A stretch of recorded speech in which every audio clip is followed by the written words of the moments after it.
Dad's story if you want to. That's fine. It's recording there. So if you could tell us your full name, where and when you were born.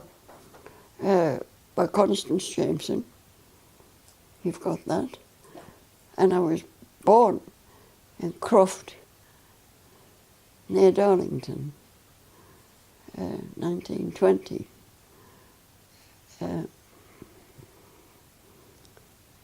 The 5th of December, if you want to know the date. And can you tell me about your parents? What did your father do? He worked on the railway at Shildon. After he was in the First War, and when he came home, he got a job. I think it called the Wagon Works at Shildon, and then we lived in Shildon. We moved there. And this was all long before the Second World War started. I know when all the talk was leading up to the war starting, my dad was very white-faced. He was very worried because I had a brother. And how old was your brother at the time? Well, he's about 18 months younger than me. He's now 94. Wow. Did you have a happy childhood? And Oh, what was yes. it like growing up in Croft? Was it a nice little community? Did everyone? Well, it was, but I didn't grow up in Croft. I was just, I think I was just 2 when we moved to Shildon. My brother had just been born. What were your interests as a child? What sort of things did you get up to? Oh, that's going too far back. Well, we played in the streets a lot. You know, we didn't have television or any of that sort of thing. We used to run around with candles in gum jars, and we used to go fishing. There was a pond, and we used to go there fishing. And I enjoyed school. I liked school.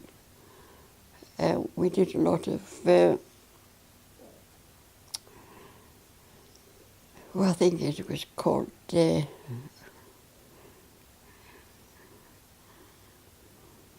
PE. But I was on a team, and we went round giving demonstrations of exercises, and not just exercises, but jumping around and anything where anybody had to be lifted. I was the one that got lifted because because I was little. Can you remember the build-up and the outbreak to war? Connie? Remember the build-up and the outbreak of war? What was that like?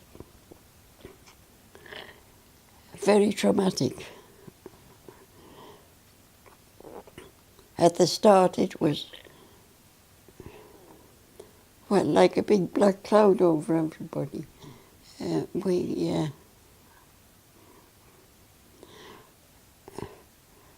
We were all worried because we didn't know what was going to happen.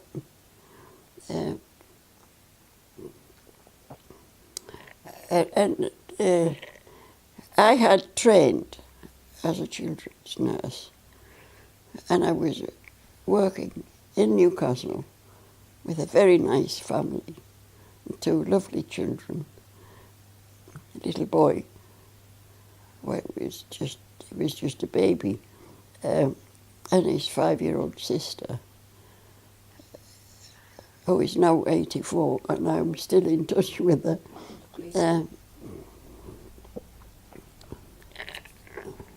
But because we were in Newcastle, the parents became very worried about the children being in Newcastle. So we evacuated, the children and I went to Stanhope in County Durham to a little hotel, and we stayed there for a few weeks. And then the parents actually rented part of a big house in Shortley Bridge, which was owned by two maiden sisters called Miss Wilsons. I can remember that. And they kept goats. And they sold goat's milk. And that's where we stayed. Obviously, they moved after the war was over, but that's where I was up till, I think, 1942. And in 1942, we had what was called direction of labour. And I was virtually called up. Yes. And I was sent to the War Nursery in Shilton. I think it had just opened in 1942, but I'm not sure about that. It was just a little single-storey concrete building. But it was very well equipped. We had baby's nursery at one end and toddlers at the other. We just kept the children up to the age of school. They were 4 years old. The mothers brought them in, supposedly at lunchtime after lunch on Sunday, and they took them home before lunch on the following Saturday. So we had them the whole week. Wow. How they parted with little babies for a whole week, my maternal instincts wouldn't have allowed that. But they did. I remember one little black baby, an adorable child. Of course, he'll be in his 70s now.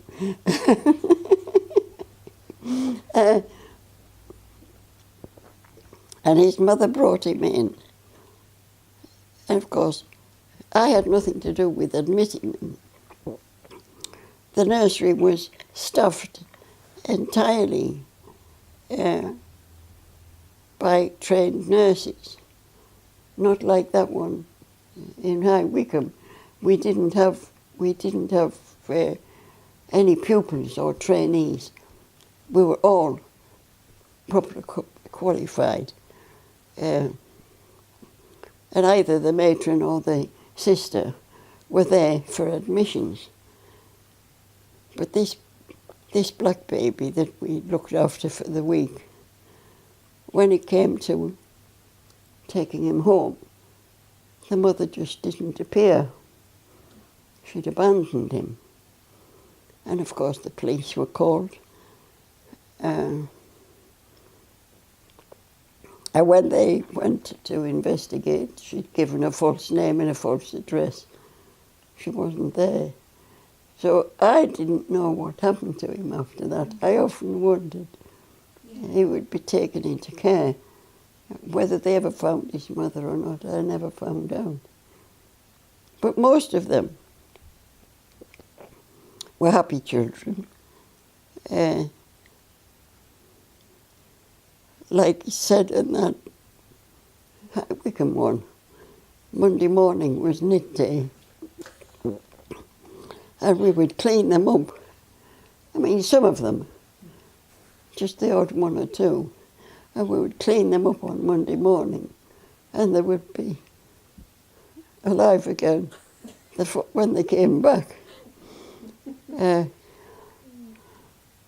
One or two of the babies had very sore bottoms, due, of course, to them not changing their nappies regularly. And we tidied them up and sent them home. And mostly they came back all right. But we did have some fun when we were, there were 4 of us, local children girls, and I knew them all well. But there were 2 that were in lodgings, and I have tried, but I cannot remember their names. And if they're still alive, I apologise. But we worked 8 o'clock in the morning till 2 in the afternoon, and then another lot came on duty on at 2, and they stayed till 8. And then the night stuff, I think there were 3 during the day, 3 nurses, and either sister or matron. But during the night, there were just 2 of us, and that was 8 o'clock at night till 8 o'clock in the morning. We had plenty of work to do, but there was time we were allowed to sit for 2 hours, but I mean, nobody knew what we were doing. We had all the nappies to wash, and that was quite a job, because there were no throwaway nappies in those days. That was one job. The youngest babies were to feed through the night, but the older ones didn't. We used, about 10 o'clock, I think, we used to go around the toddlers and pick them all up and put them on potties, and then lie them down again. And there was never any trouble there. But when the babies wanted feeding, you can imagine we had up to 12, 10 or 12. And the noise was quite deafening. The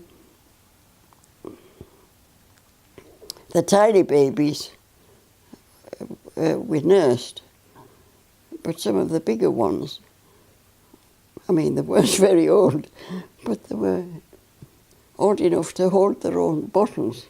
So we propped the bottles up, and 2 of us nursed the babies, the tiny ones, and the other one ran round the cots, making sure that the bottles were in the right place. And then as I say, that was during the day. But when we were on nights, one of these nurses, whose name I can't remember, I was with her on night duty, and we got very friendly.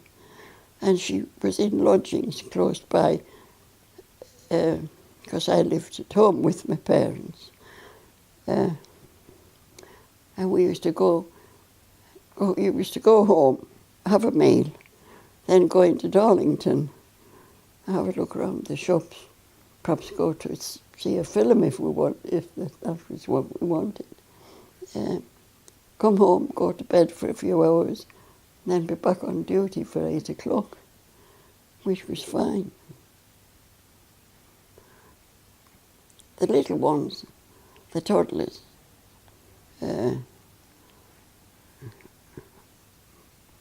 well, we did all the usual things with them, but the night stuff had to get them up and dressed and sat at the tables ready for breakfast when the day stuff came on. And the day stuff, of course, we then dished out the breakfast, did all the potty duties after that. We had a cook and a helper of some sort in the kitchen. And all the bed linen was sent to the laundry. But as I said, the night stuff washed the nubbies.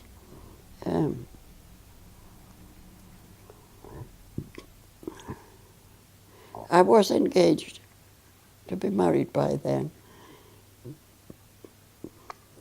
And the nurses whose husbands came on leave were given time off while their husbands were on leave, but fiancés weren't. So we got married.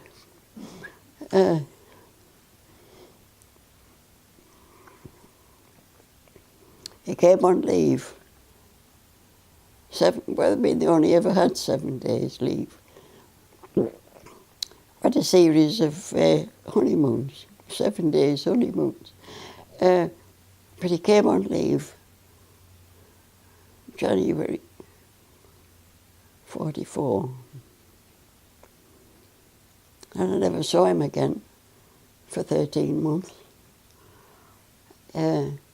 Most of that time, or a lot of the time, I had no idea where he was. But we never did. We never did know where they were. We just had a army postal address. But by the time he did come home, I had a 4-month-old baby whom he knew nothing about. He'd never seen. It must be a bit of a shock. And that's your husband. Yeah. I mean, he knew about it, of course. But I was on night duty while I was expecting him. And I came off on June the 6th, 1944, to be told that the D-Day invasion had started, which of course was very worrying because I didn't know where he was, how he was, or if he was. And it was quite some weeks after that, quite a long time, before I eventually got a postcard, a printed postcard, not written. He just signed it to say, I'm alive and well. That's it. It was in France. But to go back a bit,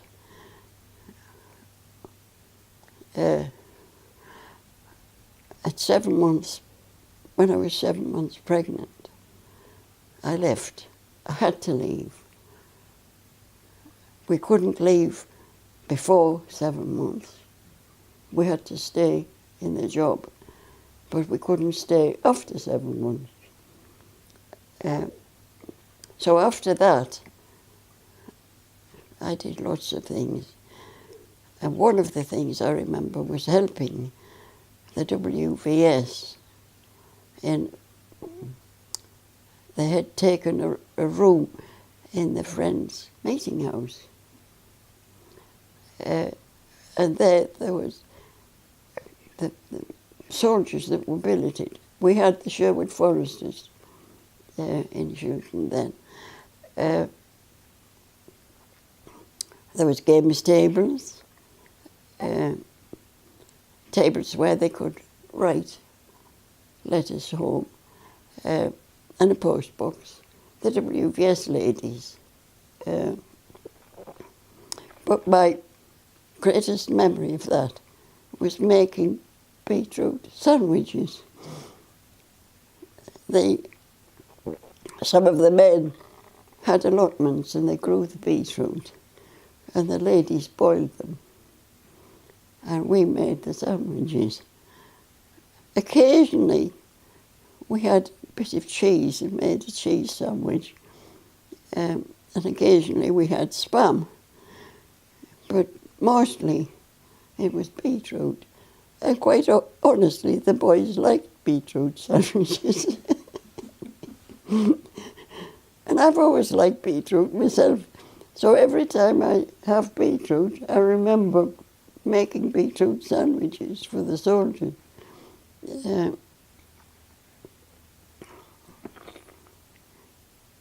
But that's about what I remember. Okay. What was the food like when the rationing came in? What were the major differences like you started to notice with maybe feeding the children? How did that start to affect Well, the the nursery? children in the nursery, we had rations for them, of course. We had gas masks. We had Mickey Mouse gas masks for the toddlers. And the babies had like a sleeping bag with a gas mask at one end. Fortunately, we were never called upon to use them. But adults weren't allowed anywhere without a gas mask. You weren't allowed in the pictures or dance or anywhere. You had to take your gas mask with you. But one of the things that I remember most, we had rations from America. We had dried milk, which was called Clem, milk spelled backwards. And I liked that. It was very nice. We had dried egg, which, well, it was passable. Nobody enjoyed it, but we had no other option.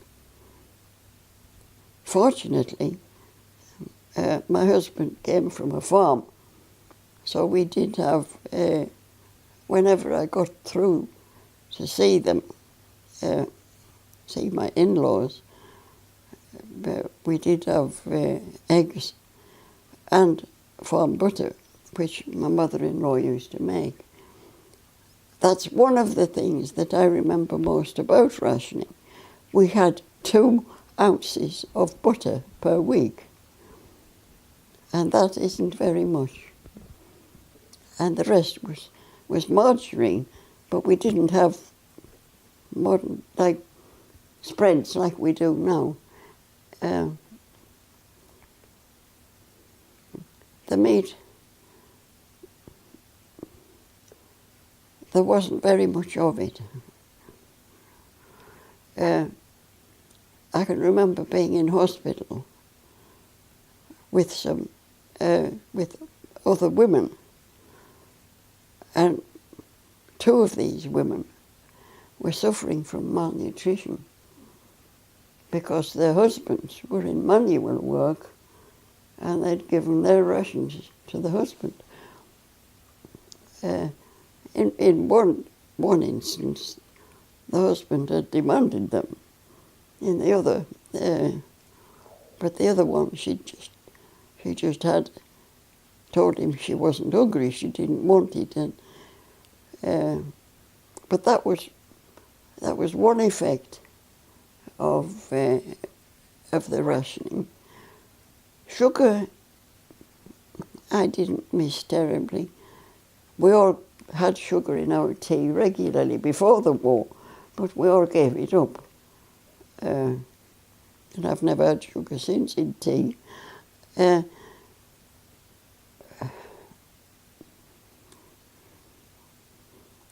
remember the sweet rationing, but the boys were, I'd had both boys by then, and the sweet rationing, that went on till, the 1950s. And to be honest, I'd never bought sweets at the occasional treat. But because they were rationed, we didn't waste the coupons. Clothing, we had very strict clothing rationing. You had coupons for practically everything. The one thing which wasn't rationed was parachute silk, if you knew where to get it. And it made beautiful underwear. I had some nice underwear that I made with parachute silk. But when I married, the lady that lived next door, an elderly spinster, she was an old dear, loved her very much. And she'd watched us grow up. And she gave me all her clothing coupons. So I had a full dress wedding. I had a long velvet dress, which my mother had made. And I had a going away outfit, which not many people had. They just, the going away outfit was what they'd been married in. My husband, of course, was in uniform. I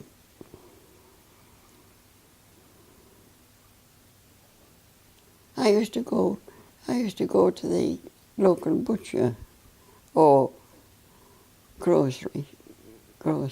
They were just small shops. There was no supermarkets. And say, my husband's coming on leave. What can I have? And invariably they found something under the counter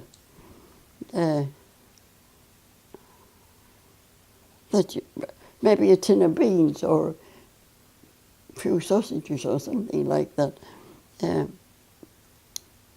It all went on. It was illegal, I suppose, but it went on. But apart from that, I can't really remember very much about rationing. Except that it went on a long time. Mm-hmm. Long time after the war. We expected, once the war finished, it was over. But the rationing went on.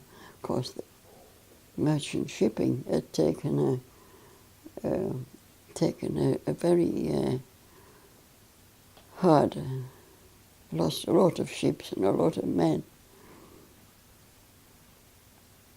I had a cousin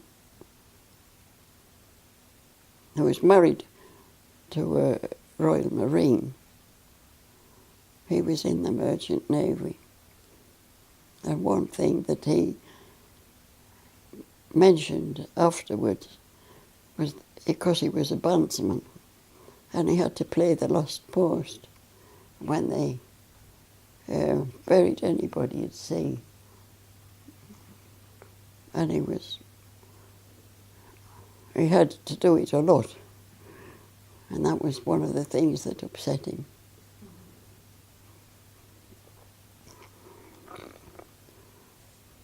Who did your husband serve with? The Royal Artillery. How did you cope not having that information of where he was or what was happening to him? How did you get through a day? Not knowing Well, that? it's like everything else. You don't know how you're going to cope until it happens. And you just do. You just have to get on with it. I was lucky. I had my own parents. And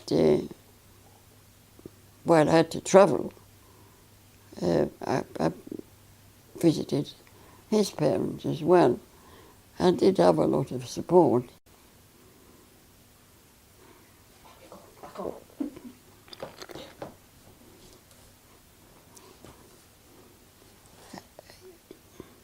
And the night we celebrated VE Day, I had David,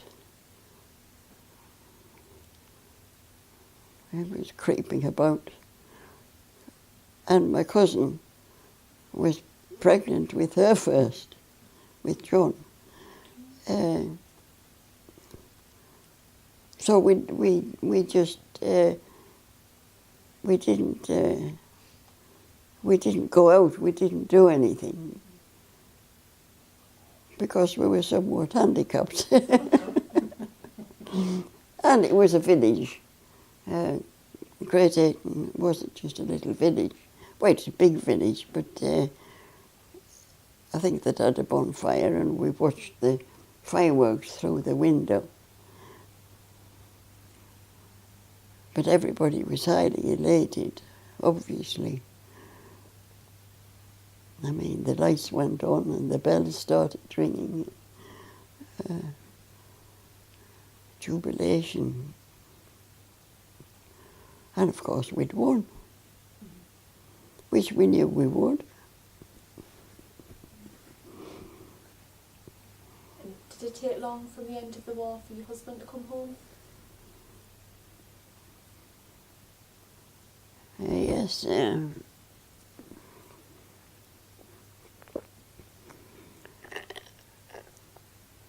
He came home before Ian was born, and that was in 1946, October 1946. I think it was, there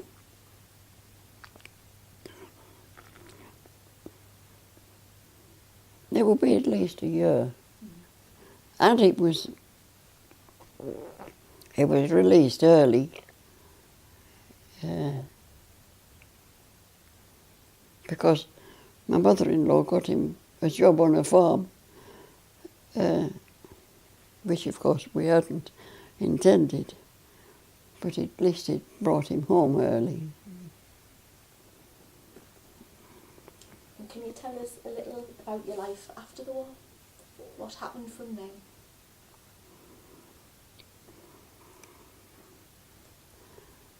Well, a lot of the women that had been at work lost their jobs because the men came home, and a lot of the men were out of work because the women stayed in. A lot of the women stayed because they weren't forced to leave, and a lot of the poor fellas were out of work, but nothing like as bad as after the First War. But we just gradually got back to normal. We just, it wasn't a sudden step from war to peace. We just went gradually. Do you think the women who served were given enough recognition? What? I'm sorry, I didn't hear that. Do you think the women who served were given enough recognition after the war? Do you think there's been enough credit given to the work that you were doing? Not our work. We got not. The women that worked in the munitions factories, the one that was near Shildon, Aycliffe, they actually, I mean, a lot of years later, it was much too late, you know, it was long after the war. They were called the Aycliffe Angels, and they were actually given a medal. But they couldn't have gone to work if it hadn't been for us looking after the children. And we got nothing, no recognition whatsoever. We were just ignored. Obviously the service, the women who were in service and the services, they all got the usual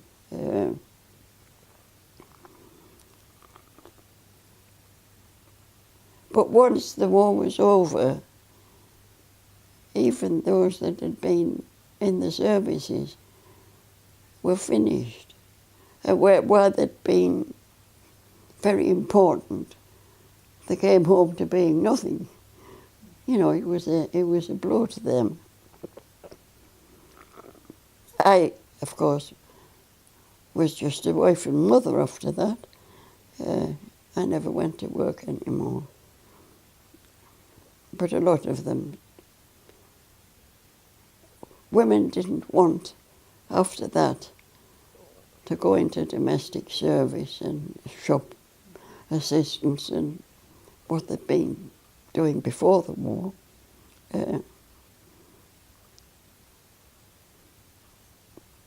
So it was worse for them, really. But apart from that, well. That's the end of my questions. Thank you very much. Is that it? That's it. Right.